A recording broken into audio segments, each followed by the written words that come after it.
Muito bem, então vamos lá começar a nossa aula de hoje.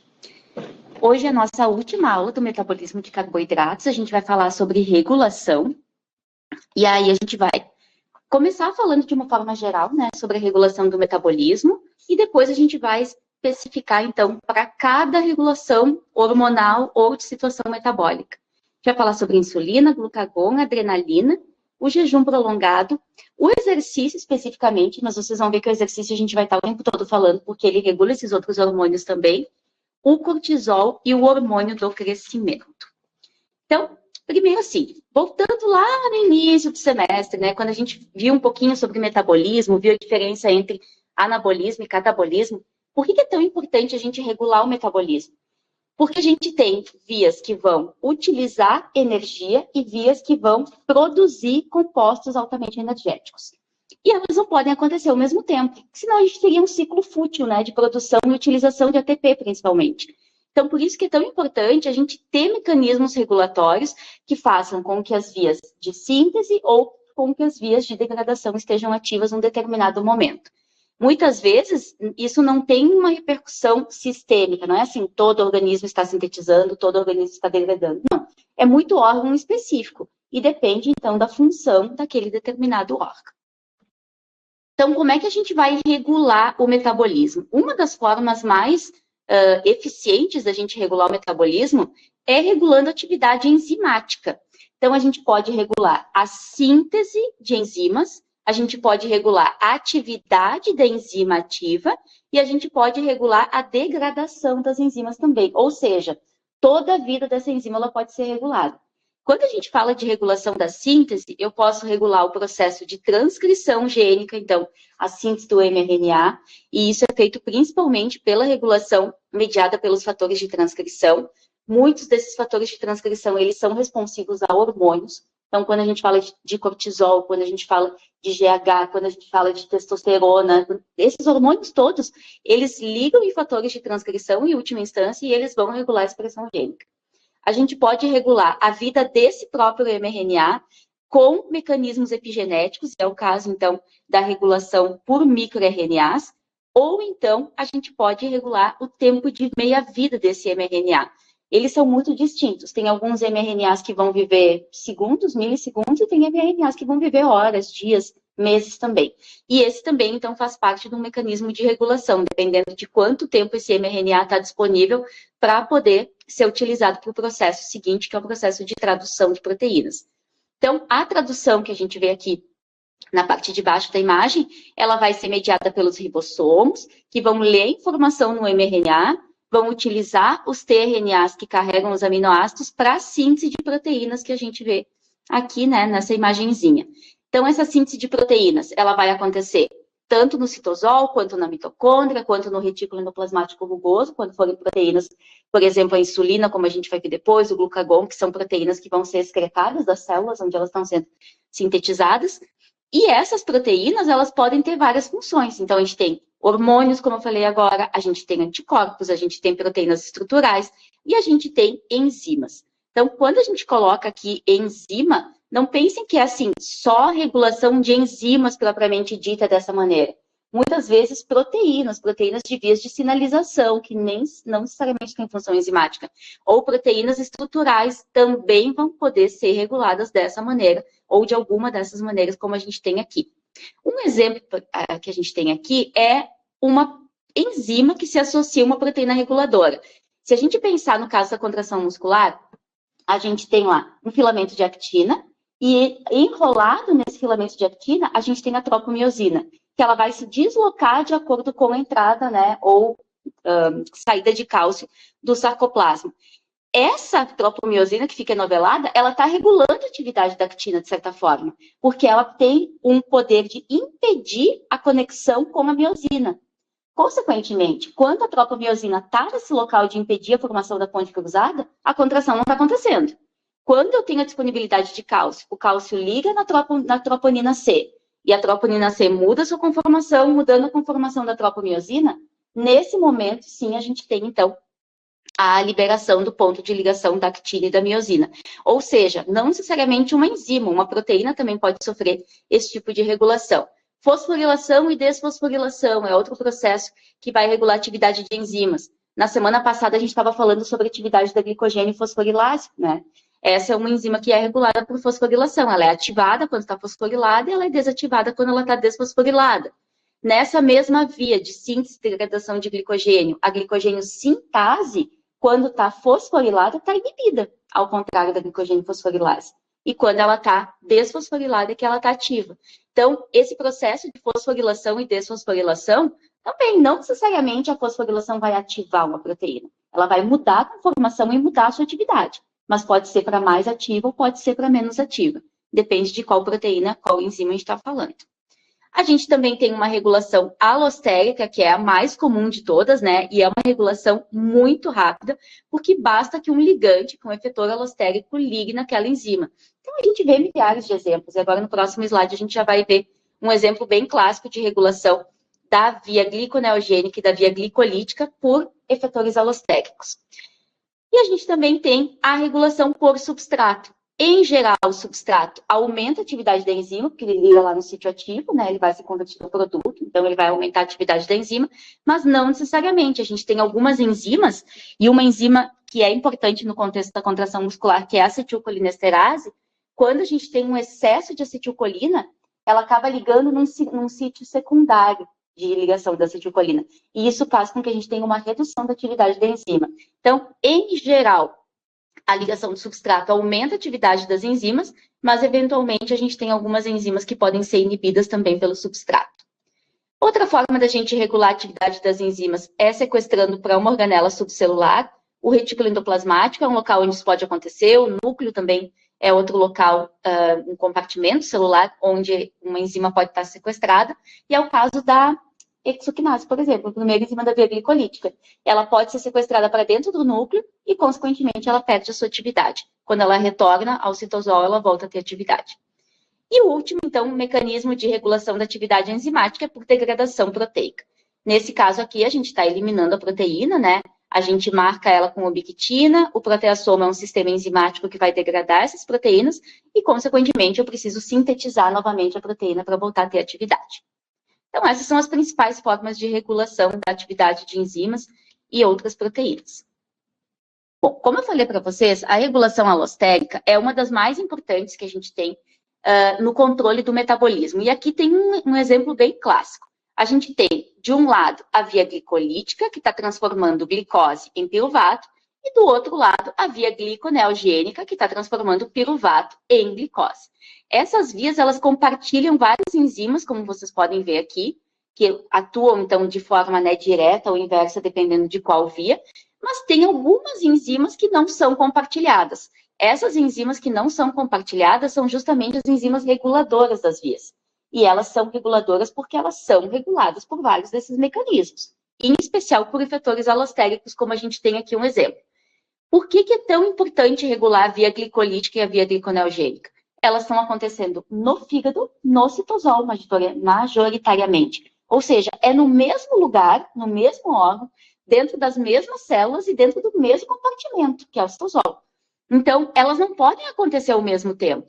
Senão, eu teria a transformação de glicose em piruvato com a consequente síntese de ATP. E, ao mesmo tempo, a transformação de piruvato em glicose com o gasto de ATP. Não faz sentido nenhum, né? A gente ter essas duas vias acontecendo ao mesmo tempo. Por isso, elas têm que ser reguladas. Como que elas vão ser reguladas? Aqui do lado direito, a gente tem um exemplo, né?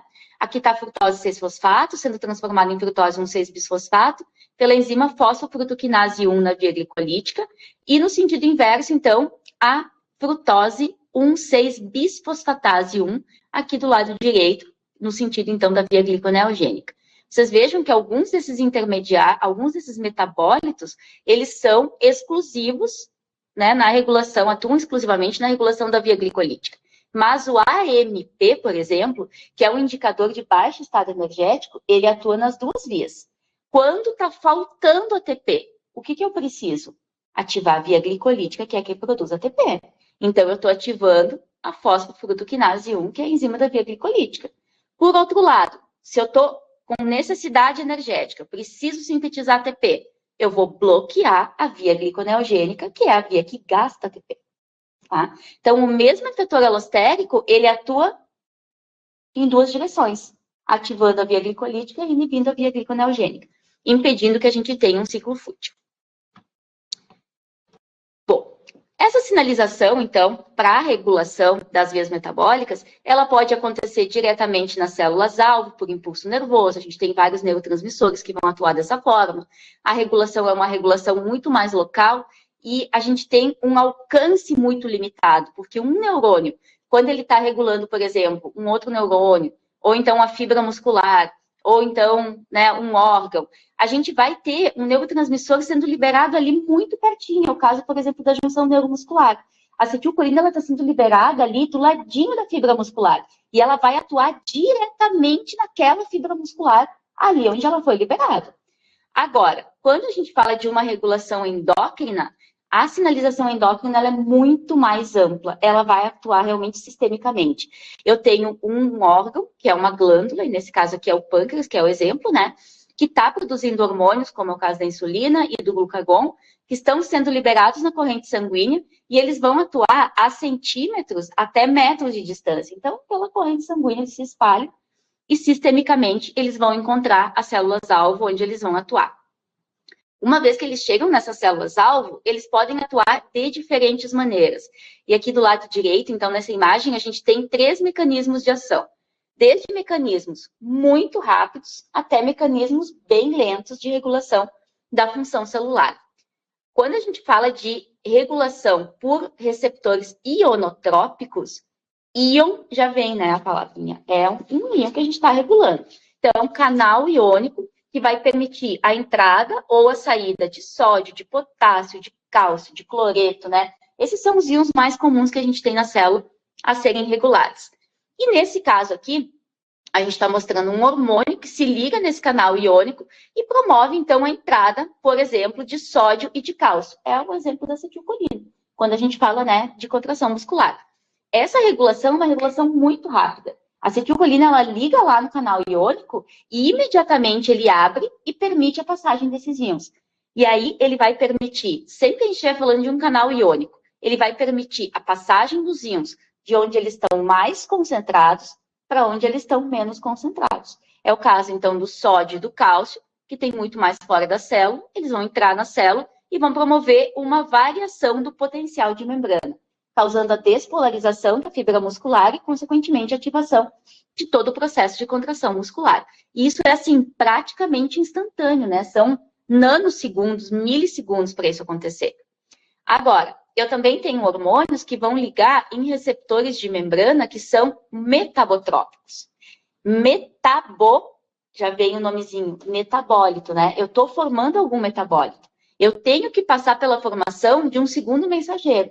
Então, nesse tipo de receptor metabotrópico, eu estou ativando o receptor, eu estou ativando uma cascata de sinalização intracelular que vai levar à produção de um segundo mensageiro.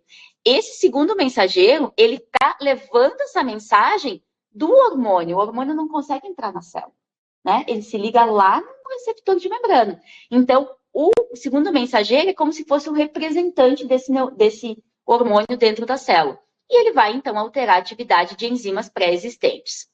Já um terceiro mecanismo de ação é quando nós temos um receptor nuclear. É muito comum, então, por hormônios esteroides, hormônios tireoidianos, o cortisol, por exemplo, que a gente vai falar depois, a testosterona, que a gente vai falar mais adiante também. Esses hormônios, eles têm a característica de ser mais lipofílicos. Então, eles conseguem atravessar as membranas, eles conseguem se ligar no receptor nuclear. Muitas vezes esse receptor está no citosol, ele liga o seu hormônio e, consequentemente, esse sistema, né, hormônio mais receptor, entram no núcleo e aí eles vão regular a expressão gênica. Quando a gente fala de regulação da expressão gênica, aí é um processo mais demorado, né? Porque a gente tem a ativação de todo esse sistema, né, de cópia da informação do DNA, ativação da transcrição. Então, a RNA polimerase vai vir lá, vai formar todo esse sistema de cópia do gene. A gente vai ter o processo de transcrição, a síntese do mRNA. O mRNA, ele sofre o splicing, né, o processamento pós-transcricional, ele vai para o citosol, ele vai ser identificado lá pelo ribossomo, e a gente vai ter, então, o processo de síntese de proteínas acontecendo. Mas temporalmente é muito mais demorado, né? Muito mais demorado. Isso vai demorar minutos, vai demorar horas, às vezes vai demorar até dias para a gente ter um efeito celular. Então, esses três sistemas de regulação hormonal, eles têm essa característica. Eles são diferentes e temporalmente eles vão induzir uma resposta também bastante diferenciada. Receptores ionotrópicos muito rápidos, receptores metabotrópicos rápidos, receptores nucleares muito mais lentos, tá? Bom, e como é que os hormônios respondem ao exercício, então, né? Quando a gente fala de exercício, a gente sempre tem que pensar em dois aspectos. Pensar na intensidade que a gente está realizando o exercício e pensar no tempo que a gente está realizando o exercício também. Então, aqui a gente tem dois gráficos representando a resposta hormonal a esses dois fatores, essas duas características do exercício físico. No primeiro gráfico, a gente tem o percentual de VO2 máximo, então a intensidade crescente aqui no eixo X, e no eixo do Y a gente tem a concentração relativa dos hormônios. Saindo do zero, então, como se fosse no repouso, comecei a fazer exercício, a 20% do VO2, a 60% do VO2, a 80% do VO2, o que acontece com a produção desses hormônios? A insulina, com o exercício, ela vai diminuir a sua liberação. Enquanto que a adrenalina, noradrenalina, hormônio do crescimento, cortisol e glucagon, todos eles, com o aumento da intensidade do exercício, eu vou ter também um aumento da liberação desses hormônios. E isso faz muito sentido, né? Quando a gente pensa na função desses hormônios. A insulina, o que ela quer? Armazenar. O exercício, ao contrário. Quando eu estou fazendo exercício, eu preciso mobilizar os meus substratos energéticos. Quem é que vai mobilizar os substratos energéticos? Adrenalina, noradrenalina, GH, cortisol e glucagon. Então, o exercício, ele aumenta hormônios que vão ampliar essa mobilização de nutrientes para que o exercício continue acontecendo na intensidade que ele deve acontecer. Aqui do lado direito, a gente tem uma segunda imagem mostrando o tempo de exercício. Então, aqui a gente está considerando um exercício moderado, né, aproximadamente 65% do VO2, 70% do VO2, e a resposta que a gente tem ao longo do tempo para a insulina e para esses outros hormônios, então, adrenalina, noradrenalina, GH, cortisol e glucagon. E vocês vejam que o perfil é parecido com o primeiro gráfico. A gente tem uma diminuição da liberação de insulina ao longo do tempo e a gente tem um aumento da liberação de adrenalina, noradrenalina, GH, cortisol e glucagon ao longo do tempo também. Tá? Bom, os hormônios não respondem só ao exercício, obviamente, né? No caso do glucagon, no caso da insulina, a gente tem também uma resposta à glicemia. Então, quando a gente vê aqui uma hiperglicemia, eu praticamente não tenho resposta do glucagon. Baixinha concentração do glucagon. Agora, a insulina, a gente já sabe que ela vai aumentar bastante. Quando eu tenho uma euglicemia, praticamente não tenho resposta também do glucagon. Quando eu tenho uma hipoglicemia, aí sim a gente tem uma resposta correspondente do glucagon. E nesse caso aqui, vocês vejam que os níveis de glucagon, eles nunca estão em zero, né? Por mais que eu tenha uma hiperglicemia, eles chegam próximos de zero, mas eles nunca vão ser zero. Eu sempre tenho alguma liberação basal de glucagon. Para a insulina, funciona mais ou menos da mesma forma, mas a insulina ela varia mais do que o glucagon. Até aqui, meninas. Tranquilo? Sim. Então, vamos ver um pouquinho como é que esses hormônios vão regular o metabolismo. Lembrando, então, que a insulina ela vai ser liberada com base na concentração de glicose. Quando a gente for avaliar o indivíduo realizando exercício, a gente tem que pensar em duas coisas. Está fazendo exercício. Qual a intensidade que ele está fazendo exercício? O exercício vai diminuir os níveis de insulina. Quanto maior a intensidade, mais ele diminui. Quanto mais tempo de exercício, mais diminui. Mas o estado metabólico desse indivíduo também conta. Se ele tiver em hiperglicemia, a hiperglicemia vai induzir um aumento dos níveis de insulina. Tá? Então, eu sempre vou ter que considerar esses fatores associados para ter a resposta final a qualquer um dos hormônios. É o efeito metabólico associado ao efeito do exercício. Então, no caso da insulina, como é que a glicose regula a liberação de insulina? ela vai ser produzida pelas células beta-pancreáticas, enquanto que o glucagon é produzido pelas células alfa-pancreáticas, que fazem parte, né, lá das ilhotas de Langerhans, no pâncreas. A insulina, ela vai ser produzida o tempo todo pelas células beta-pancreáticas, mas ela vai ser liberada em resposta à glicemia. Então, a glicose, ela é internalizada nas células beta-pancreáticas, a gente tem transportadores do tipo GLUT2, que simplesmente equalizam a concentração no sangue com a concentração intracelular. Essa glicose, uma vez, então, internalizada, ela passa por ação da via glicolítica, vai formar piruvato, esse piruvato entra na mitocôndria, forma acetil-CoA, ciclo de Krebs, fosforilação oxidativa, e a gente tem, então, a síntese de ATP. Quanto maior a entrada de glicose na célula, maior a síntese de ATP. As concentrações aumentadas de ATP, elas levam ao bloqueio dos canais de potássio de membrana. Quando bloqueia canal de potássio, o potássio ele é muito mais concentrado dentro da célula do que fora da célula. Então, ele para de sair da célula e começa a ficar muito concentrado dentro da célula. O potássio tem uma carga positiva. A membrana da célula beta-pancreática, ela é mais negativa internamente e mais positiva externamente, né? Ela é uma célula polarizada, assim como muitas outras, assim como a fibra muscular, assim como os enterócitos, assim como, né, um neurônio, por exemplo, também. E dessa forma, com esse acúmulo de cargas positivas dentro da célula, eu tenho a despolarização dessa célula. Essa despolarização vai acabar ativando canais de cálcio, voltagem dependentes, ocasionando, então, a abertura desses canais e um influxo massivo de cálcio na célula.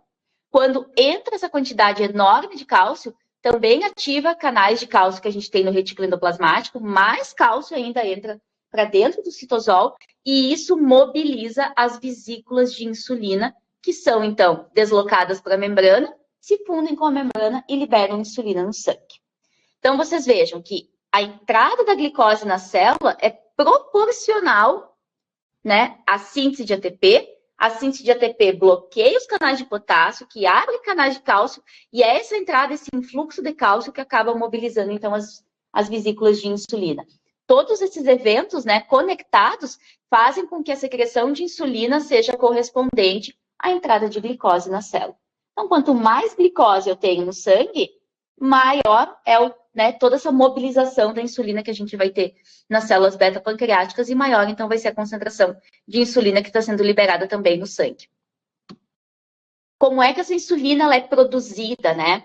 Aqui a gente tem uma imagenzinha do retículo endoplasmático rugoso, aqui está um ribossomo que está sintetizando a insulina, está aqui a molécula de insulina, e cada corzinha dessas aqui, ó, corresponde a uma parte da molécula. Vocês vejam que aqui tem uma partezinha vermelha, ó, essa parte aqui é a primeira a ser sintetizada. Começa com um Mzinho aqui, ó, com metionina, e é o peptídeo sinal. Que peptídeo sinal é esse?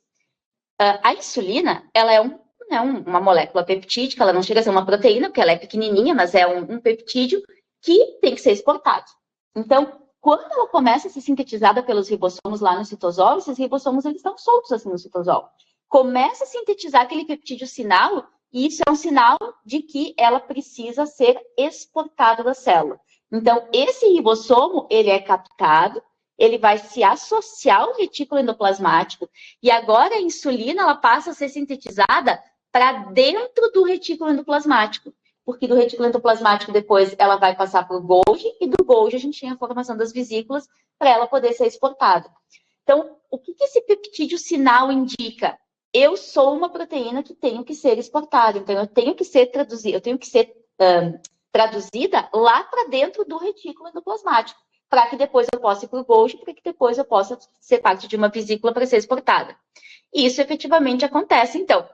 Depois, no segundo momento, a gente tem a clivagem desse peptídeo sinal, a clivagem de outras partes da proteína, né? Porque vocês vejam, ela é sintetizada com uma única proteína, e aí no final a gente tem duas cadeias, cadeia A e cadeia B, que estão conectadas aqui por pontes de sulfeto entre as cisteínas.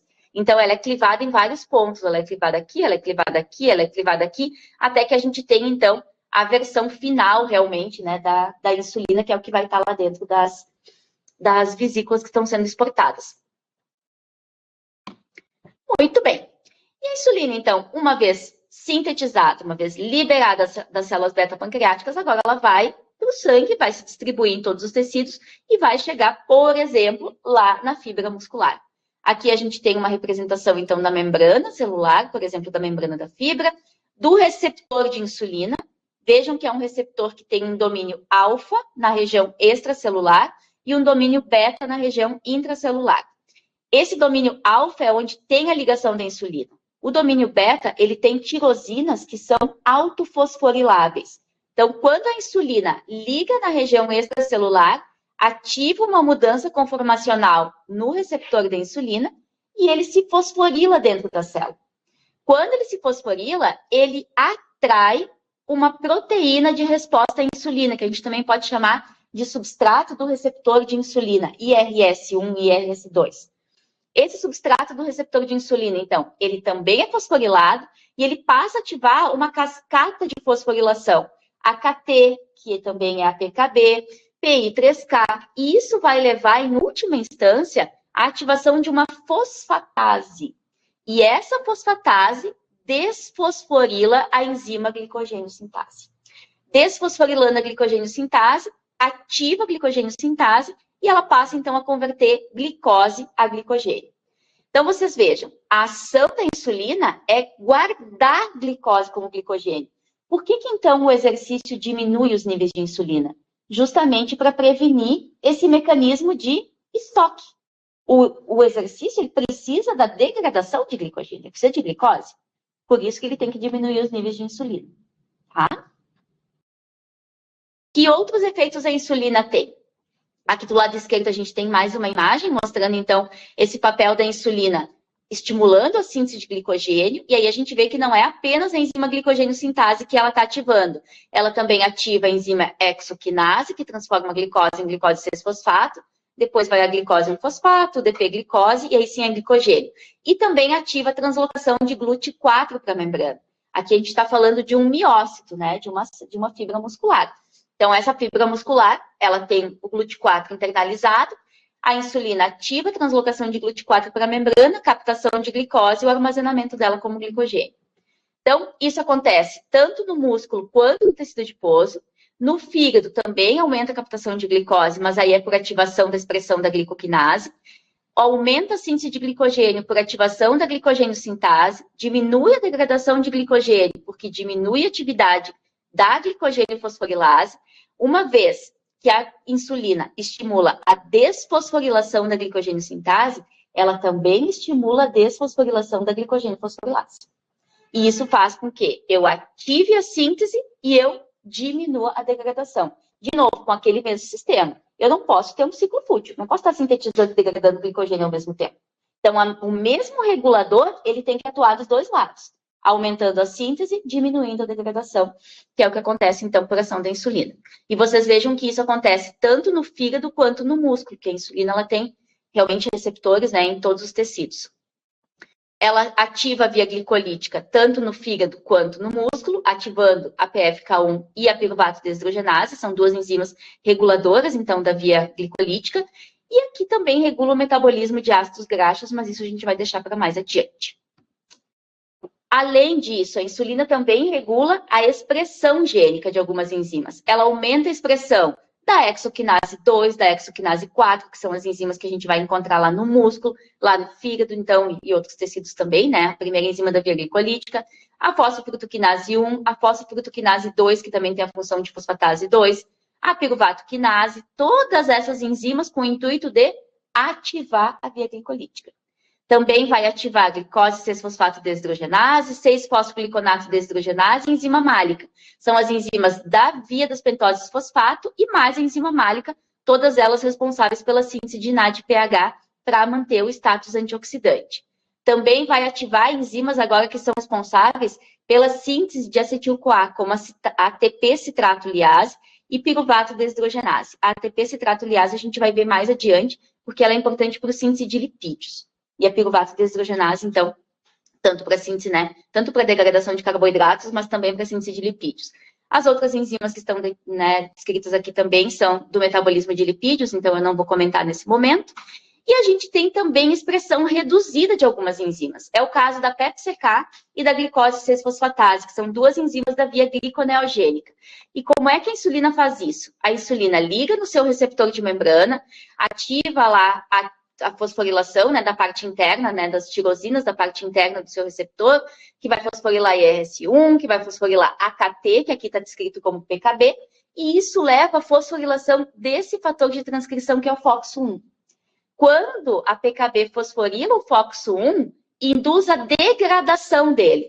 Então, ele impede a sua entrada no núcleo, né, a saída do citosol, entrada no núcleo, e impede a síntese do mRNA da PepCK e da glicose 6-fosfatase, ou seja, bloqueia a via gliconeogênica, que está, né, ativa no fígado no jejum. Aqui a gente está falando da insulina, ela não vai estar ativa no jejum, tá? Muito bem. Então, de uma forma geral, o que a insulina faz? Ela vai ativar a captação de glicose e a conversão de glicose em glicogênio, especialmente, mas também a conversão de glicose em gordura. Tá? Cria-se os gliceróis, que são produzidos no fígado e que são armazenados no tecido adiposo. Até aqui, meninas. Tranquilo? Sim?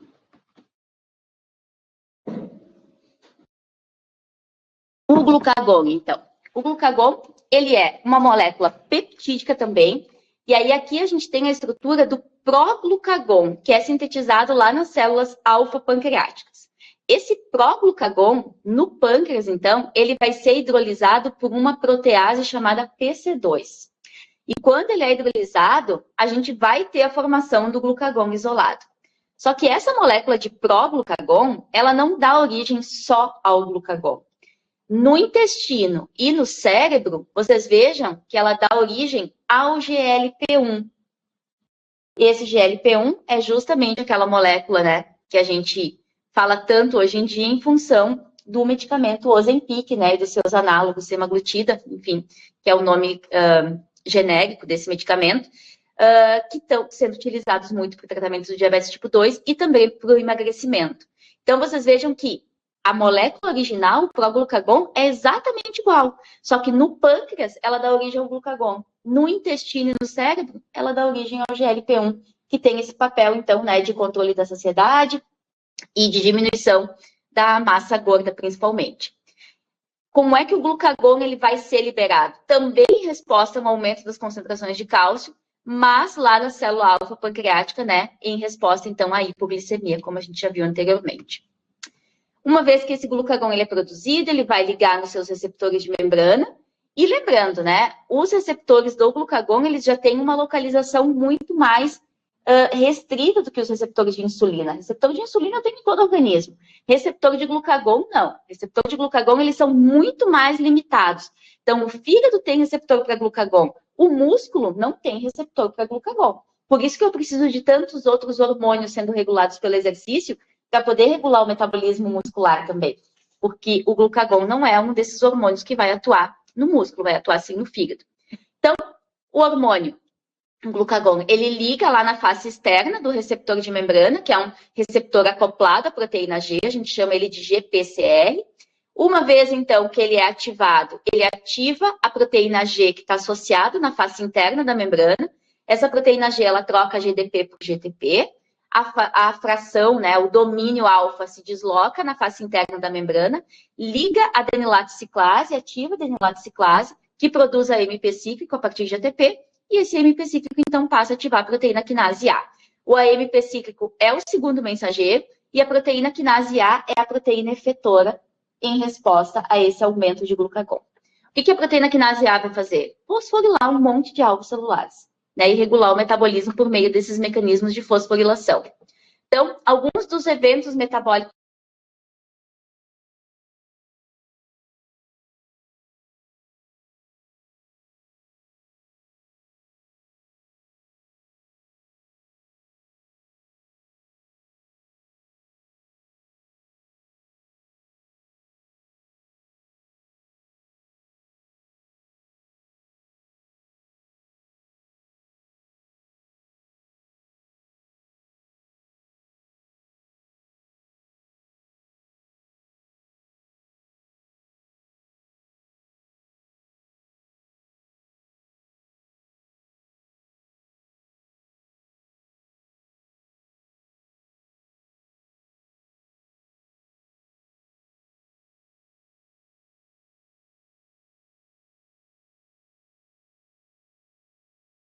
Dando continuidade, então.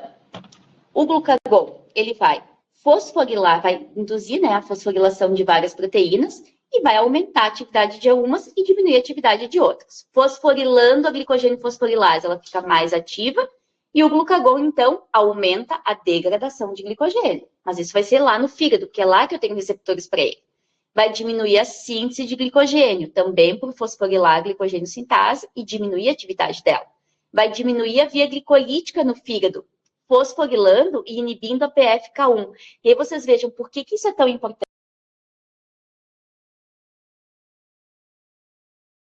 Né? Se o fígado gastar a glicose, que ele está gerando a partir do glucagon, a partir do glicogênio, né, por essa ação do glucagon, a gente tem a degradação da glicose no próprio fígado e não tem a manutenção da glicemia para o músculo continuar ativo, contraindo e captando essa glicose sanguínea.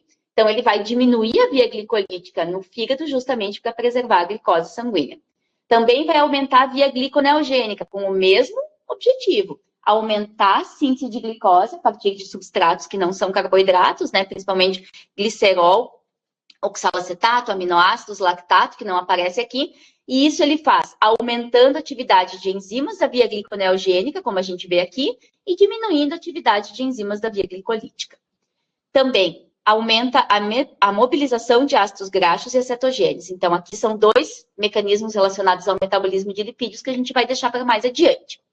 O glucagon, então, qual é o objetivo dele? Transformar glicogênio em glicose, transformar substratos não carboidratos em glicose e manter a glicemia. A adrenalina ela vai atuar tanto no fígado quanto no músculo, de uma maneira muito parecida. Fisiologicamente, né, quais são os principais efeitos da adrenalina? Ela vai aumentar a frequência cardíaca, a pressão sanguínea, a dilatação das vias aéreas, tudo isso com o objetivo, então, de aumentar a liberação de oxigênio e outros nutrientes também lá na musculatura. Metabolicamente, o que ela vai fazer? Ela vai aumentar, ou seja, intensificar os efeitos do glucagon.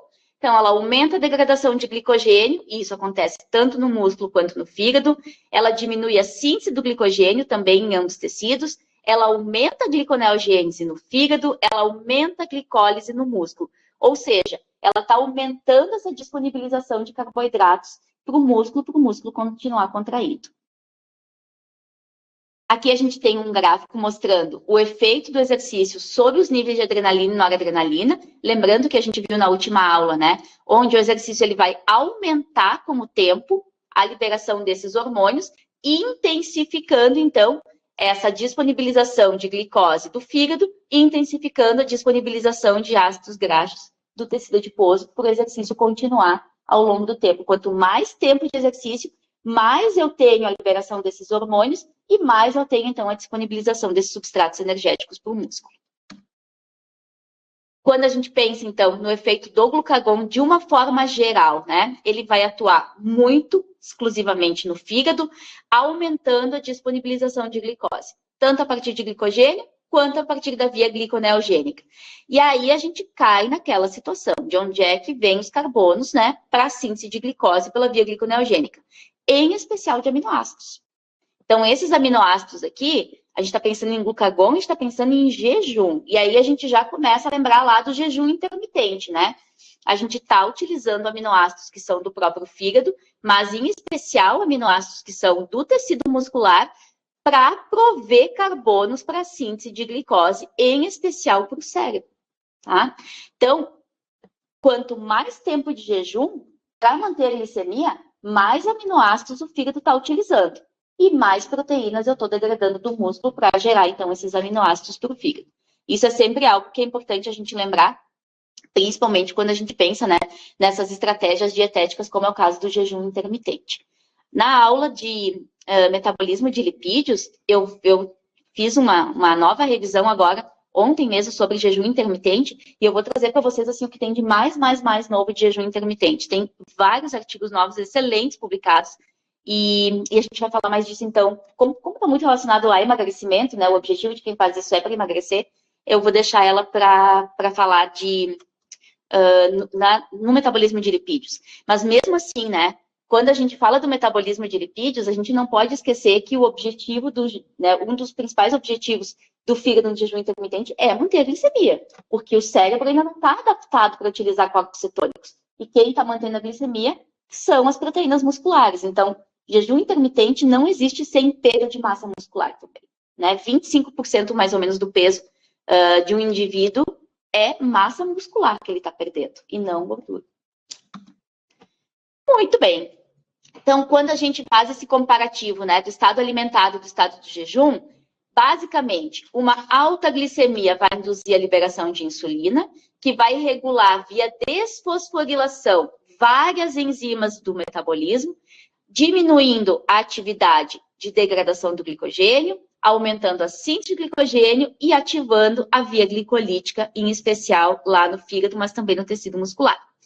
Por outro lado, quando eu tenho baixa glicose sanguínea, entro em jejum, eu aumento a liberação de glucagon, que vai atuar via fosforilações, já que ele aumenta o AMP cíclico que ativa a PKA, e a PKA, então, fosforila várias enzimas que vão resultar no aumento da degradação de glicogênio, na diminuição da síntese de glicogênio e na diminuição da via glicolítica, em especial lá no fígado, porque no músculo a gente tem a ativação da via glicolítica.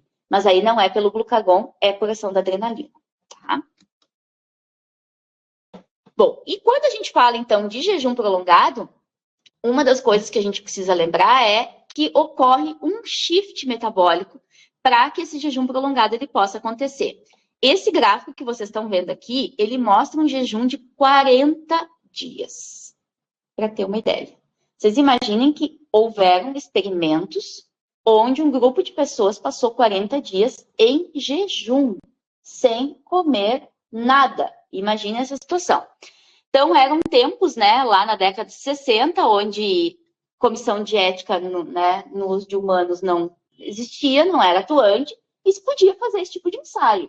Hoje em dia é impensável, né? Com todo o controle que o CEP tem, né, que o Comitê de Ética em Humanos tem, é impossível de pensar que alguém vai ter um projeto desse tipo aprovado, né? Mas, enfim, se realizou esse estudo, esses indivíduos passaram 40 dias sem comer e se mediu a concentração de glicose sanguínea, a concentração de corpos cetônicos, beta-hidroxibutirato, acetona e acetoacetato, que estão aqui em vermelho, e o laranjinha aqui a concentração de ácidos graxos sanguíneos. O que se observou? Aqui é de 0 dias, ó, e aqui é 10 dias, tá? Vocês vejam que no primeiro momento, ali no primeiro dia, no segundo dia, a gente tem uma queda brusca dos níveis de glicose. Mas ela não chega a baixar muito mais do que 4, 3, ela não chega a 13,5, perdão, milimolar. E por que acontece isso? Por que a glicose não baixa tanto? Primeiro, porque o fígado está mantendo essa glicemia, tá? A base de quê? Primeiro, a base de glicogênio, mas a gente sabe que numa noite esse glicogênio se vai. Depois é a base de proteínas, como a gente acabou de ver. E qual é o segundo fenômeno que acontece? O cérebro, depois de 1 dia, 2 dias, ele faz um shift metabólico. Ele deixa de utilizar a glicose praticamente e ele passa a utilizar corpos cetônicos. Vocês vejam que tem um atraso aqui nessa síntese de corpos cetônicos. Mas quando a glicose baixa, os corpos cetônicos aqui eles já estão subindo. E esses corpos cetônicos, então, é que passam a ser utilizados pelo sistema nervoso central. O cérebro não pode utilizar ácido graxo. Não é como nosso músculo, nosso coração. A gente usa ácido graxo nesses tecidos maiores, tecido adiposo, a mesma coisa. Mas o cérebro não. O cérebro não tem via de beta-oxidação ativa. Consequentemente, ele precisa utilizar outro substrato energético. E por isso que o fígado vai transformar esses ácidos graxos em corpos cetônicos, liberar no sangue, e o cérebro, então, vai captar esses corpos cetônicos e passa a utilizar corpos cetônicos em alta quantidade. Esses indivíduos, eles sobrevivem esse tempo todo, claro, né? Sobreviveram a esse estudo, mas sobrevivem. Não significa que eles estão bem, que eles estão vivendo sua vida normal. Não é isso que acontece, né? Então, é um estudo realmente muito crítico, assim, porque ele nos traz informações que são importantes do ponto de vista metabólico, né? Mas, ao mesmo tempo, né, a ética que ela foi deixada de lado totalmente, né? Porque imagina a situação desses indivíduos realizando esse estudo 40 dias, 6 semanas de jejum. É uma loucura. Muito bem. Então, esse gráfico aqui, essa imagem, né, na verdade, ela está representando exatamente, metabolicamente, o que acontece nesse jejum muito prolongado. a gente tem a síntese de glicose, em especial de intermediários do ciclo de Krebs, né? E a gente sabe que é a oxidação de aminoácidos que está fornecendo esses intermediários do ciclo de Krebs para a síntese de glicose, ao mesmo tempo que os aminoácidos eles são catabolizados. Eu tenho uma fração que é a amônia que tem que ser removida, e ela é removida na forma de ureia, né? Então, no jejum prolongado, eu tenho um aumento da eliminação de ureia pelo rim, e eu tenho a disponibilização cada vez maior de ácidos graxos para a síntese de corpos cetônicos, que vai acontecer lá no fígado, e serão disponibilizados, então, no sangue para ser utilizados, em especial pelo cérebro, mas também, claro, né, o excesso vai ser eliminado pela urina. E a gente tem, na verdade, uma liberação de corpos cetônicos bem alta, isso acaba acidificando muito o pH sanguíneo, né, e é um problema metabólico gravíssimo, se não controlado. Bom, vamos falar agora especificamente da ação do exercício, então. Como ele vai regular o metabolismo.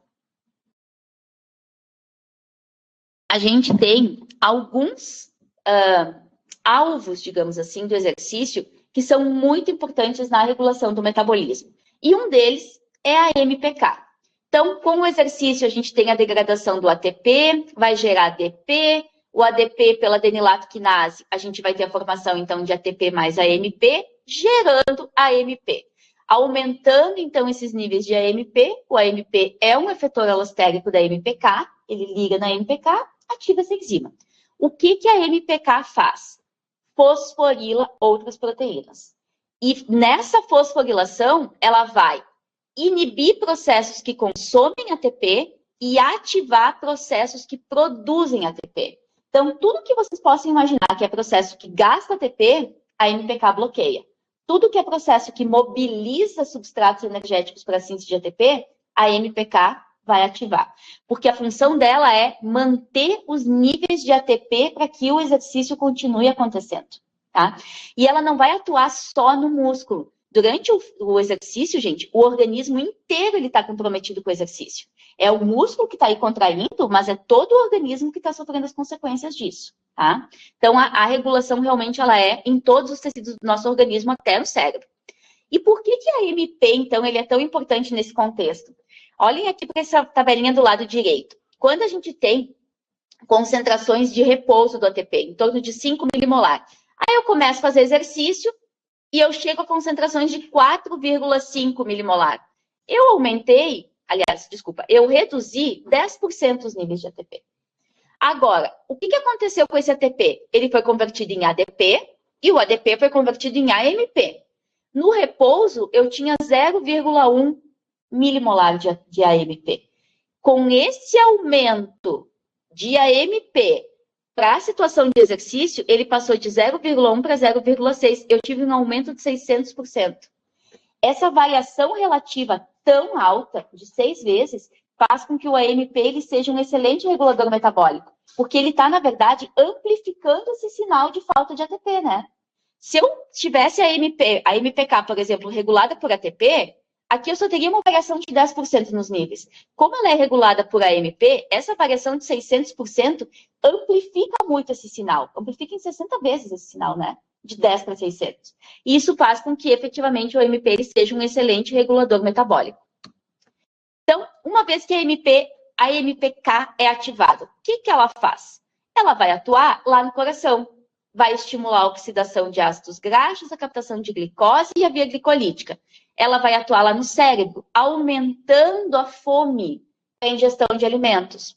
Ela vai atuar lá no músculo esquelético, aumentando a captação de ácidos graxos, a oxidação dessa gordura, aumentando a captação de glicose e estimulando a biogênese mitocondrial. Vai atuar lá na célula beta-pancreática. Observem aqui, diminuindo a secreção de insulina, que é exatamente o efeito que a gente viu do exercício sobre a insulina. Ela vai atuar sobre o fígado, diminuindo todos os processos que gastam energia. Síntese de ácidos graxos, síntese de colesterol, síntese de glicogênio. Então, o que gasta ATP, bloqueia. Também vai atuar no tecido adiposo, bloqueando a síntese de ácidos graxos. E vai atuar no tecido adiposo também bloqueando a lipólise. Aí vocês vejam, isso parece algo assim, como assim bloquear a lipólise, né? O músculo precisa de ácidos graxos, não precisa? Só que lembrem, gente, Aqui a gente sempre vai ter um efeito combinado dos hormônios.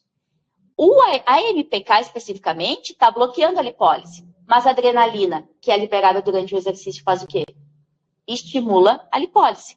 Quando a gente começa o exercício, eu não tenho ainda níveis altos de adrenalina. Qual é o substrato energético preferencial do músculo? Carboidrato. Depois de algum tempo, a adrenalina ela aumenta bastante, né? Ela vai lá, a noradrenalina especificamente vai lá 600%, né? A adrenalina, agora eu já não lembro mais. Mas enfim, elas têm mecanismos similares. Vão a 600%. Nesse momento, eu estou super estimulando a lipólise. E é nesse momento que a gente mais gasta ácido graxo. Né? Então, esse efeito combinado dos hormônios e da regulação, no caso da MPK, né, que é responsivo ao exercício, é que vai ter esse efeito de aumentar a lipólise, de aumentar a disponibilização de ácidos graxos, tá? Muito bem. Bom, além do exercício, o que ativa a MPK? A adiponectina. A adiponectina é um hormônio liberado pelo tecido adiposo, em especial no jejum prolongado. Então, tanto o jejum prolongado, liberando a adiponectina, quanto o exercício, momentaneamente, então, né, bem especificamente durante o exercício, vão ativar a MPK. E aí, todos os mecanismos que gastam energia, suprimidos. Foi o que a gente viu aqui no slide anterior, né? Então, eu não vou ficar repetindo. Todos os mecanismos que disponibilizam substratos energéticos vão estar ativados. Agora, como é que isso é regulado molecularmente? Isso está na parte superior aqui da imagem. A MPK fosforila e ativa a PFK2, aumenta a via glicolítica cardíaca. Ativa a translocação de GLUT4 para a membrana, aumenta o transporte de glicose para dentro das células.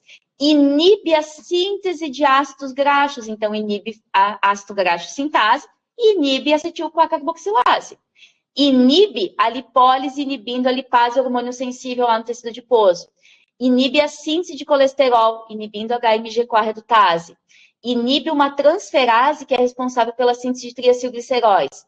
Inibe a glicogênio sintase, inibindo a síntese de glicogênio. E também inibe a síntese proteica. Enquanto eu estou fazendo exercício, não é hora de sintetizar proteína. Então, a mTORC1, por exemplo, o complexo, né, da mTORC1, também vai ser inibido. Quando que esse complexo volta a ser ativado? Pós-exercício. Durante o exercício, não é momento de sintetizar proteína, eu não posso ficar gastando ATP para isso. Eu tenho que gastar ATP na contração muscular, tá? Já que, né, vocês lembram que a gente já falou em alguns momentos, a síntese de proteínas é um processo que gasta muito ATP. Para cada ligação peptídica é mais de 4 moléculas de ATP, gente. É muita energia. É GTP, né? Mas enfim, GTP e ATP a gente correlaciona porque eles são facilmente intercambiáveis. Muito bem. Então, no caso do mTORC1, né? Quem é que está ativando esse complexo? O exercício, obviamente, mas não é só o exercício. Aminoácidos. E aí a leucina é muito importante, que é um aminoácido de cadeia ramificada. Oxigênio, ATP, glicose, insulina, ou seja, tudo que diz tem energia, pode sintetizar proteína. Citocinas, agentes infecciosos, oncogenes. Olhem só, gente, esse complexo de mTORC1, ele não responde só ao exercício. Responde a uma série, né, de diferentes estímulos. E por que isso? Porque ele está relacionado ao aumento do crescimento celular. A gente fala muito aqui do mTORC1 no contexto de hipertrofia, e a gente vai falar muito nesse contexto de hipertrofia. Mas, na verdade, o mTORC1 não está presente só lá nas fibras musculares, está presente em todos os tecidos, em todas as células. E ele vai ser responsável, então, por esse aumento do crescimento muscular. Para crescer o músculo, para crescer outros tecidos, eu preciso de proteína, eu preciso de membranas, eu preciso de ácidos nucleicos. Todos esses mecanismos são ativados para que eu tenha o aumento, então, a proliferação celular. O aumento da tradução do mRNA com a síntese do ribossomo com o aumento da síntese de proteínas. Um aumento da glicólise aeróbica, que vai produzir mais ATP, que vai produzir substratos endógenos, como é o caso de aminoácidos que a gente consegue sintetizar, que vai produzir glicerol a partir da dihidroxifonofosfato, que é um intermediário da via glicolítica, para eu sintetizar fosfolipídios de membrana. Vai aumentar a síntese de novo de ácidos graxos, também para síntese de fosfolipídios de membrana. Vai aumentar os níveis de NADPH e de ribose, como produtos das pentoses fosfato, para que eu possa aumentar a síntese de ácidos nucleicos, né? A célula está proliferando, eu preciso sintetizar tanto mRNA quanto DNA especialmente, né? Tudo isso, então, associado a esse crescimento celular. E a parte disso, o bloqueio da autofagia, a diminuição desses mecanismos, então, de degradação de componentes intracelulares. Vamos falar agora, então, de mais um hormônio, que também é responsivo ao exercício, mas não apenas. É o caso do cortisol. Então, o cortisol ele é produzido lá pelo córtex da suprarrenal, que é estimulado pela ACTH, que é o hormônio adrenocorticotrófico, liberado pelo hipotálamo, que é, pela hipófise anterior, que é ativada pelo CRH, que é o hormônio liberador de corticotropina, liberado agora sim, então, pelo hipotálamo. E quem é que regula o hipotálamo? O exercício, situações como fratura óssea, queimaduras, cirurgias, estresse, tudo isso vai ativar a produção de cortisol pela suprarrenal. Esse cortisol, qual é o objetivo dele? Para todas essas situações aqui, eu preciso mobilizar aminoácidos tecidos, mobilizar ácidos graxos livres, estimular a gliconeogênese e bloquear a entrada de glicose nos tecidos, priorizando, então, a entrada dessa glicose no tecido muscular. Tá? Então, qual é o objetivo do cortisol? Mobilização de energia também. Isso é bom, isso não é uma coisa ruim. A gente, todas as manhãs, quando acorda, tem um pico de cortisol, justamente porque a gente está mobilizando a proteína muscular para sintetizar a glicose e manter nossa glicemia. Então, isso é importante. O problema é quando a gente tem uma desregulação desse sistema, né, do eixo HPA. O que acaba acontecendo? A gente vai ter uma liberação sustentada de cortisol ao longo do tempo, e essa liberação sustentada de cortisol ao longo do tempo, como vocês vão vendo aqui, ela vai desregulando a hipófise, desregulando o hipotálamo, porque ela prejudica esse feedback negativo. A gente tem uma superestimulação do eixo HPA e o tempo todo a gente fica nesse estado de alerta, como se alguma coisa fosse acontecer, nesse estado de estresse o tempo todo. Isso vai levar, então, à promoção da degradação de proteínas nos tecidos aumentada, a estimulação de enzimas hepáticas envolvidas nessas vias que regulam a síntese de glicose, a estimulação da mobilização de ácidos graxos no tecido adiposo, só que com o tempo isso acaba perdendo esse efeito regulatório. E a gente tem, na verdade, um acúmulo de gordura com o excesso de cortisol. E o bloqueio da entrada de glicose, então, nos tecidos, favorecendo a utilização de gordura também. Só que, de novo, com o tempo, esse mecanismo ele vai se perdendo. O que o exercício, como o exercício ele modula o cortisol? À medida que a gente aumenta a intensidade do exercício, eu também aumento a liberação de cortisol plasmático. Então, durante o exercício, isso é importante, porque eu vou mobilizar mais proteína, mais aminoácidos, e esses aminoácidos eu uso para sintetizar a glicose. Eu vou mobilizar mais triacilglicerose, eu vou liberar mais ácidos graxos livres no sangue, e eu vou utilizar, então, também lá pelo tecido, para oxidação e, consequentemente, né, para manutenção do exercício. O problema é quando esse cortisol é sustentado, tá? Bom, e aí, quando a gente fala de cortisol, é importante que a gente fale também da utilização de corticoides. Até porque muitos atletas, né, assim, ser atleta é viver com dor, né? E muitos acabam utilizando uma quantidade excessiva de medicamentos para o tratamento, né? De lesões, tratamento de dores do dia a dia do treinamento. E muitas vezes os corticoides acabam sendo utilizados por tempos prolongados e eles acabam tendo um impacto no metabolismo desses indivíduos. Então, só para a gente ter uma ideia, né, por que esses corticoides eles são tão utilizados. Aqui a gente tem dois exemplos, né, a prednisona e a prednisolona. Olhem para a estrutura desses corticoides aqui e comparem com a estrutura do cortisol. É praticamente a mesma estrutura. Estão vendo que aqui tem uma hidroxila, aqui igualzinho, aqui tem uma ligação simples, aqui uma ligação dupla. É a única diferença. Essa hidroxila ela é substituída por uma dupla O e essa ligação simples é substituída por uma ligação dupla na prednisona. Mas é praticamente igual, ou seja, eles ligam nos mesmos receptores do cortisol. Quais são os efeitos, então, da utilização em longo prazo? Supressão do sistema imunológico, ganho de peso e acúmulo de gordura, osteoporose, com aumento do risco de fraturas, porque ele vai mobilizar cálcio. Retenção de líquidos, então vai causar um aumento da pressão arterial. Alterações metabólicas, podendo causar um aumento dos níveis de glicose no sangue, porque ele está convertendo todos esses substratos, né, não carboidratos, em glicose, estimulando a via gliconeogênese via gliconeogênica no fígado. Alterações emocionais, alterações de humor, insônia, irritabilidade. Causa problemas gastrointestinais e também problemas dermatológicos. Eu coloquei, então, aqui alguns dos exemplos. Então, vocês vejam o quanto é importante ter esse cuidado na utilização de corticoides. Eles são moléculas muito potentes, são anti-inflamatórios muito potentes, mas eles têm que ser utilizados em situações muito específicas, tá? E assim, voltando para o que a gente viu, né, lá nas aulas onde a gente falou de recuperação muscular, a importância da gente ter ativação pró-inflamatória no primeiro momento pós-lesão.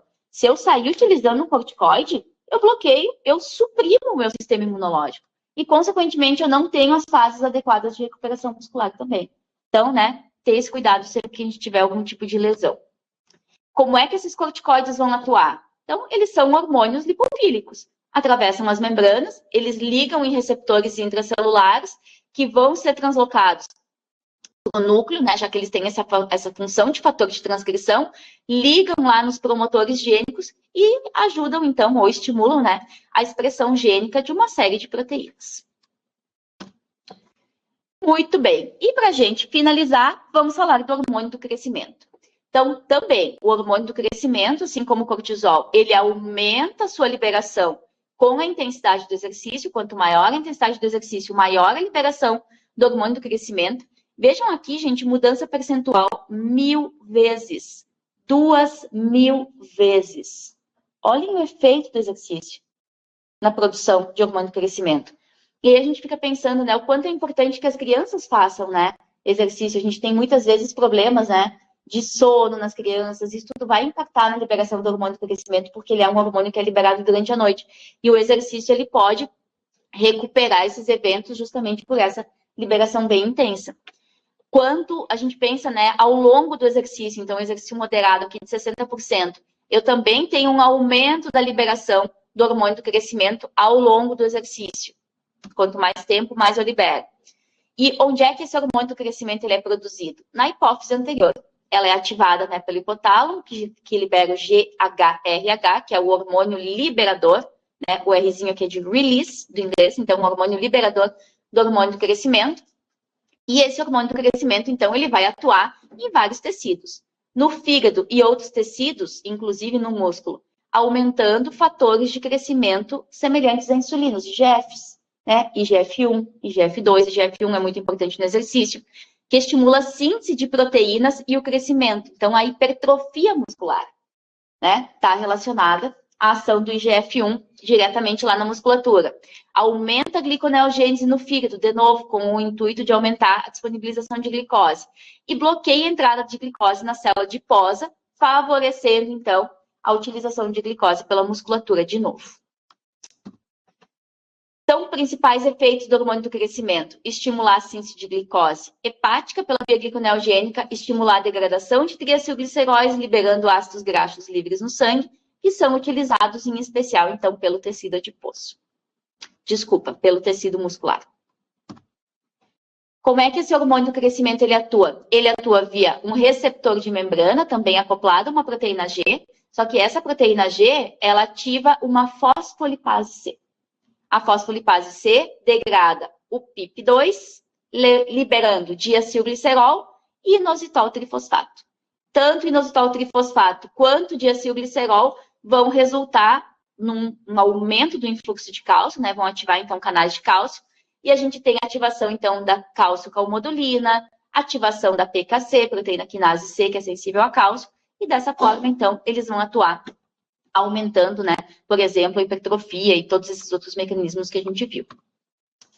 Aqui no finalzinho da aula, eu coloquei uma tabela com vários hormônios, com todos os que eu falei e muito mais. Então, aqui vocês têm também hormônio estimulador da tireoide, né, o TSH, ACTH, FSH, LH, endorfinas, ADH, o hormônio antidiurético, né, o vasopressina, T3 e T4, calcitonina, hormônio da paratireoide, o PTH, cortisol de novo, aldosterona, adrenalina, noradrenalina, insulina, a gente falou, glucagon, testosterona, estrogênio. Para todos eles, vocês vão ver a ação desses hormônios, quem é que regula sua síntese, qual é o estímulo que vai fazer com que a gente tenha, então, a liberação desses hormônios e o efeito do exercício.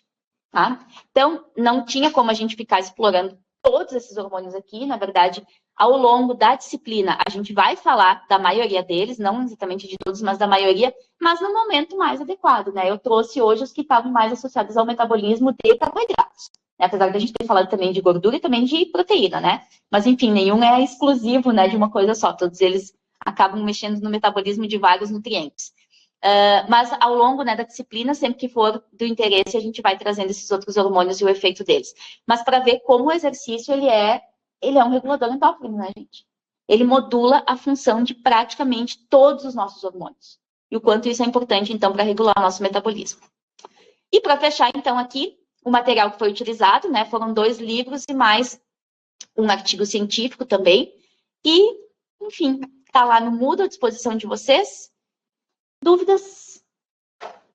Não?